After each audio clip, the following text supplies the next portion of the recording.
Alhamdulillah, alhamdulillahilladzi ja'ala fi sayril azmani ibratan, nahmadu subhanahu wa ta'ala, nashkuru ala kulli nikmatin, nasyhadu an la ilaha illallah wa asyhadu anna Muhammadan abduhu wa rasuluh, nabiyul huda war rahmah. Allahumma shalli ala Muhammad, Allahumma shalli ala sayyidina wa maulana Muhammad wa ala alihi wa sahbihi ajmain. Alhamdulillahirabbil alamin, puji syukur kepada Allah Subhanahu wa taala yang telah memberikan kita banyak nikmat, banyak kemudahan, dan banyak sekali kenikmatan yang harus kita capai. Dan alhamdulillah pada malam hari ini kita kembali kepada kajian kitab yang sebelumnya terhenti dan libur karena bulan puasa. Alhamdulillah, sholawat serta salam tak lupa kita haturkan kepada junjungan kita Nabi besar Muhammad Sallallahu Alaihi Wasallam yang telah membawa kita dari zaman kegelapan ke zaman terang benderang sehingga sampai saat ini kita senantiasa lewat syafaat beliau dan bisa mengarungi hidup sampai saat ini, dan alhamdulillah kita dalam keadaan sehat walafiat. Alhamdulillah, untuk malam ini kita akan melanjutkan kajian kitab Khosaisul Ummah Muhammadiyah, yaitu karya Sayyid Muhammad bin Alawi Al-Maliki Al-Hasani, yaitu mengenai keistimewaan umat Muhammad Sallallahu Alaihi Wasallam. Untuk malam ini kita akan membahas yaitu Yusru Syariatil Muhammadiyah, yaitu kemudahan ajaran Rasulullah Sallallahu Alaihi Wasallam. Ini ke bab keempat. Wa min khosoisi hadil ummah, jadi kekhususan tentang berkaitan umat Muhammad Sallallahu Alaihi Wasallam. Anna syari'ataha aisarus syara'i, bahwasanya ajaran Rasulullah Sallallahu Alaihi Wasallam itu semudah-mudahnya ajaran, paling mudah dia.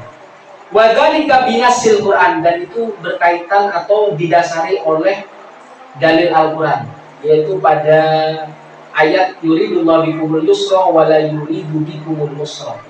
Sesungguhnya Allah itu menghendaki kepada kalian itu kemudahan dan tidak menghendaki kepada kalian kesukaran. Wadzalika binasil Quran, dan itu ada di dalam Al-Quran. Fama min faridotin minal faraidi illa wa yassaraha Allah subhanahu wa ta'ala. Banyak sebenarnya kewajiban-kewajiban yang harus kita lakukan, sebetulnya itu bukan pembebanan yang memberatkan, tetapi sebenarnya Allah mudahkan. Bifathi babir rukhsati wal qudrati fiha.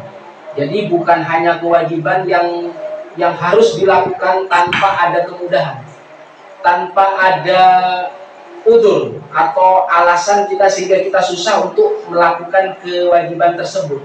Fakhud makalan as-sholat, ambil contoh berkaitan dengan sholat. Jadi di dalam sholat, wahiyya ahammu wa a'dhamul faraid, bahwasanya sholat itu paling penting dan paling agung yang berkaitan dengan kewajiban yang Allah bebankan, Allah wajibkan kepada kita.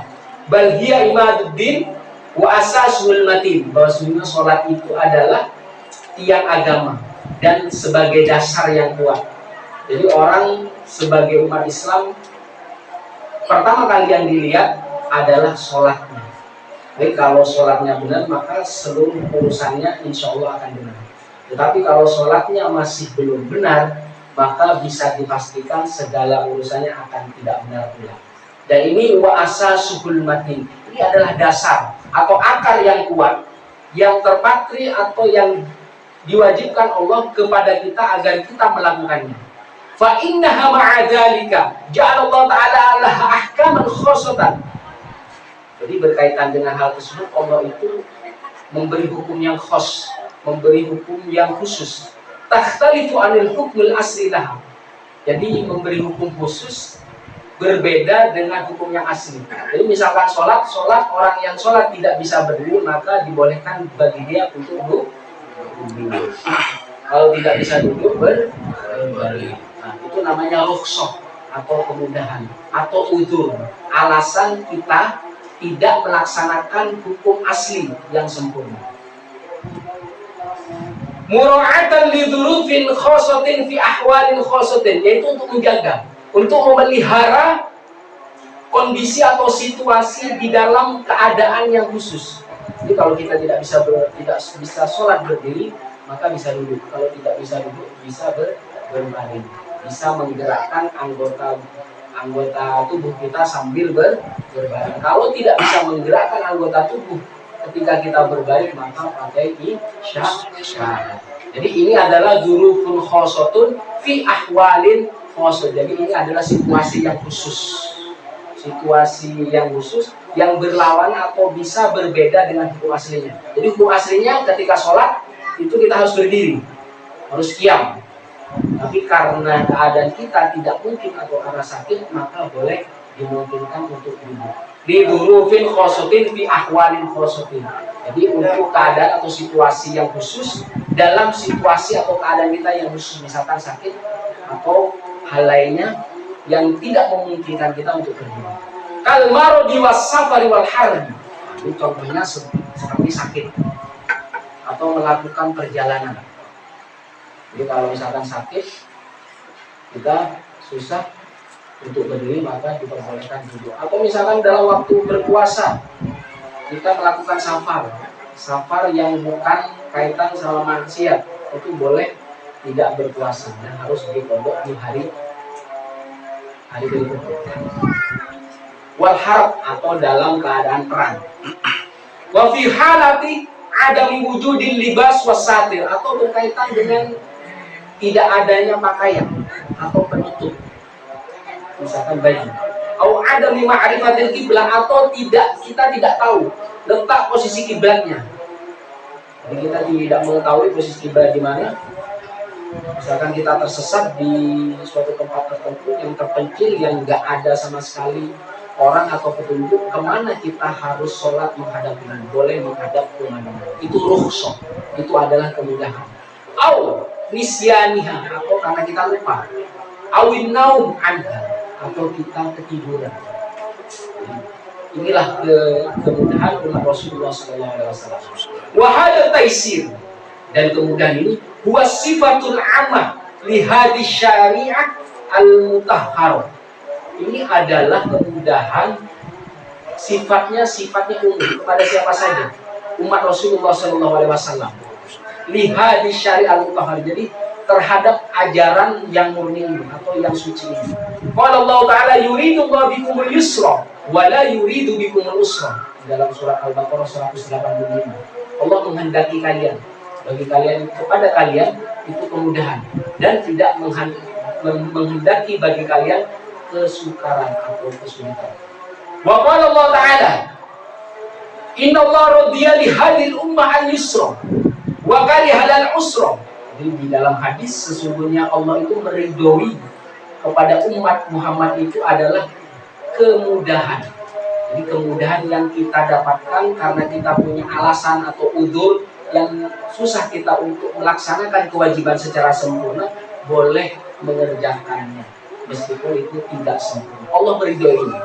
Wa karihal usra, dan Allah tidak menghendaki kesukaran, kesulitan. Yang dikhawatirkan ketika pembebanan atau kewajiban itu ditimpakan kepada umat Shallallahu Alaihi Wasallam, maka kesukaran itu akan menjadi alasan sehingga tidak mengerjakan. Maka seluruh ajarannya tidak ada kesulitan sama sekali, yang ada hanya kemudahan, dan kemudahan itu adalah diridhoi oleh Allah Subhanahu Wa Taala. Waruya Ahmad fi musnadi an Hudzaifah qol, ini hadis juga dari Ahmad dalam musnadnya dari Hudzaifah qala. Jadi suatu saat Rasulullah itu sujud. Suatu saat Rasulullah sujud itu tidak bangun-bangun, tidak mengangkat kepalanya, terus saja sujud. Dikiranya sama sahabat itu meninggal. Rasulullah itu meninggal karena terlalu lama sujud. Sajada sallallahu alaihi wasallam falam yarfa' ra'sahu hatta dhananna anna nafsahu qubidat. Dari Hudzaifah, Rasulullah sallallahu alaihi wasallam sujud dan beliau tidak mengangkat kepalanya sampai kita mengira jiwa Rasulullah sudah tercampur. Jadi dikiranya sama kita, sama sahabat Rasulullah itu sudah meninggal. Falamma faragha, setelah selesai, sudah sujudnya lama, kemudian selesai, Rasulullah bersabda, Rabbi stasyaroni. Jadi Tuhanku telah memberi nasihat, telah menyarankan kepadaku. Apa itu? Wa ahalla lana katsiran mimma shaddada 'ala man qablana wa lam yaj'al 'alaina fid dunya min harajin falam ajid syukran illa hadhihi sajdah. Jadi di dalam sujud Rasulullah itu mendapat saran atau mendapat nasihat dari Allah langsung. Wa ahallana katsiran. Kita itu mendapatkan banyak kehalalan yang banyak. Maksudnya umat Rasulullah. Mimma shaddada 'ala man qablana. Sampai saking banyaknya halal, sampai saking banyaknya kehalalan yang kita dapatkan dari orang-orang atau kaum sebelum umat Muhammad. Mimma shaddada 'ala man qablana wa lam yaj'al 'alaina fid dunya min haraj. Bahkan ajaran Rasulullah itu tidak ada kekurangannya. Tidak ada kesalahan yang kita lakukan atau dosa yang kita perbuat sebelum Allah ampuni. Maka ketika hamba itu banyak salah dan banyak dosa, maka langkah yang pertama adalah meminta ampun kepada Allah Subhanahu wa taala. Dan ketika punya kesalahan kepada manusia, maka meminta maaf. Dan yakinlah pasti akan diijabah oleh Allah, akan diampuni. Alaina fid dunya min haraj. Saking gak ada kekurangannya ajaran Rasulullah itu, ketika kita berdosa, ketika kita berbuat salah, jangan sampai dicatat dulu bahwa itu salah, sampai ditunggu orang itu bertobat atau meminta ampun atau meminta maaf. Falam ajid syukran illa hadhi sajdah. Kenapa Rasulullah itu sampai lama bersujudnya? Sehingga para sahabat itu mengira bahwasanya Rasulullah itu telah meninggal. Inilah bentuk syukur. Saya belum menemukan syukur kecuali dengan hanya saya bersujud. Maka syukur yang paling besar ketika kita bersujud. Jadi ketika kita bersujud, apa maksudnya? Ketika kita sholat. Sehingga syukurnya Rasulullah itu lama, sampai sujudnya lama, saking banyak syukurnya.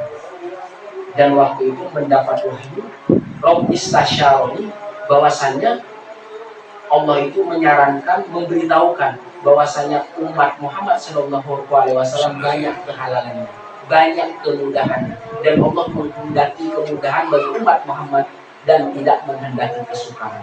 Maka ketika seseorang yang mendapat kesulitan, seseorang yang mendapat kesusahan, maka janganlah berputus asa. Tetap semangat, perbanyaklah sujud, karena sujud itu adalah wujud kita bersyukur terhadap apa yang Allah berikan kepada kita. Wa kana sallallahu alaihi wasallam yaftakhiru bihadhihi ni'mah tahaddutan bi ni'matillah. Sampai Rasulullah itu bangga karena Allah apa? Allah itu memberikan banyak kemudahan, banyak kehalalan, sehingga sering diucapkan oleh Rasulullah sallallahu alaihi wasallam. Tahaddutan bi ni'matillah.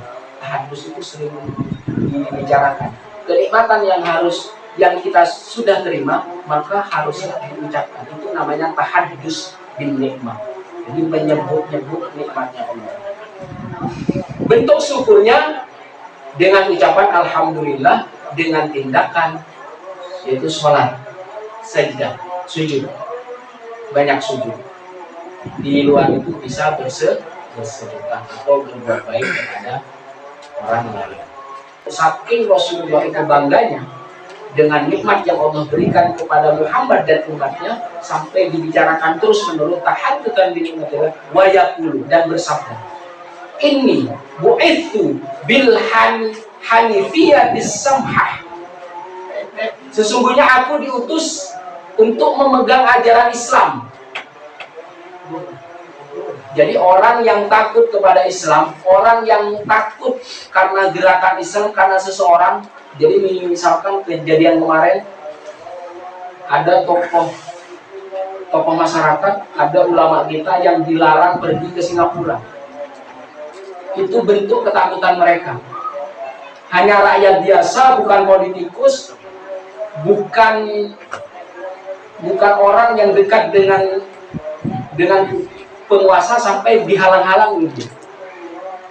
Maka seseorang yang memegang ajaran agamanya pasti samhah, pasti dia toleran. Jadi jangan takut yang di luar Islam, karena ada seseorang yang memegang teguh ajaran Islam, pasti dia akan toleran, pasti dia akan menghargai umat yang lain. Maka apa? Ketika dia mengatakan sesuatu yang keras, itu sebenarnya menguatkan akidah umat sendiri, umat Islam sendiri, bukan menjelek-jelekan yang lain. Wa yusi bidzalika bu'utsahu wa rusulahu fayaqulu lahu, sampai memberi nasihat bahwasannya Rasulullah diutus dan membawa risalah dan membawa ajaran, seraya berkata basyiru wala tunaffiru wa yassiru wala tu'assiru, maka berilah kabar gembira kepada umat Muhammad dan jangan membuat kalian lari. Jadi jangan sampai lari, jangan takut. Karena orang yang memegang ajaran Islam tidak mungkin tanpa toleransi, pasti akan toleransi. Wa yassiru, dan permudahlah, wala tu'assiru, dan janganlah dipersulit atau dipersulit. Wahadiyal qaidah al-kubra, ini adalah kaidah-kaidah yang agung. Fi takalifi hadhil aqidah kulluha. Ini adalah berkaitan pembebanan kewajiban terhadap akidah ini, yaitu Islam. Fahiya maisaratun wala usra fiha. Dan ini adalah kemudahan dan tidak ada kesulitan di dalam ajaran tersebut. Jadi hukum aslinya memang berat, tapi ketika kita punya uzur, maka boleh melakukannya sesuai kemampuan kita.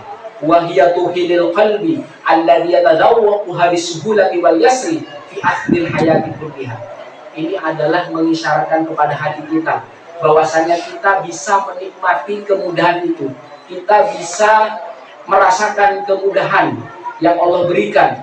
Wal yusru, ini kegampangan fi akhdil hayat, dalam kehidupan kita semuanya sehari-hari.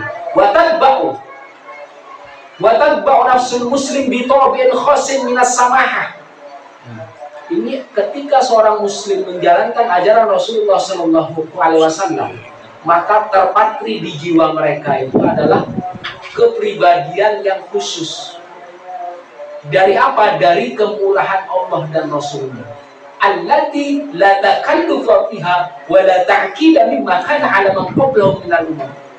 Dan kemurahan ini tidak ada selain umat Muhammad SAW. Jadi ketika ada seseorang yang teguh memegang ajaran Rasulullah SAW, jangan takut, karena pasti dia akan toleran. Jadi jangan dihalang-halangi. Saya kira sampai di sini saja. Wassalamualaikum warahmatullahi wabarakatuh.